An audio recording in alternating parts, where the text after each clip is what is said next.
যত দূর দেখা যাচ্ছে সব ইট তৈরি, সব ওই সাইডটা পুরো ইট। এই জায়গার ওয়েদারটা বা এই জায়গার মানে ভিউজটা আরো ভালো লাগতো, কিন্তু আমাদের দুর্ভাগ্য আমরা এসছি আর বৃষ্টিটাও শুরু হয়েছে। তো এই বৃষ্টিতে অনেক ইটের ক্ষতি হয়ে গেল, অনেক ক্ষতি হয়ে গেল। এই ক্ষতি মানে পয়সা দিয়ে উঠবে না।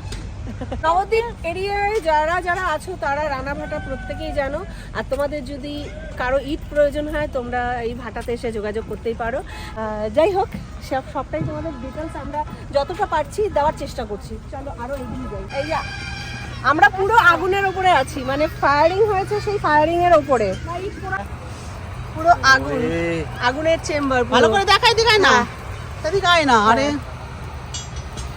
দেখাই, এই দেখো আওয়াজ দেখো তোমরা, পুরো শো শো করে আওয়াজ, আগুন। আর এগুলো তুলে তুলে কয়লা দেওয়া হচ্ছে মাঝে মাঝে। বন্ধুরা তোমরা বুঝতে পারছো আশা করি,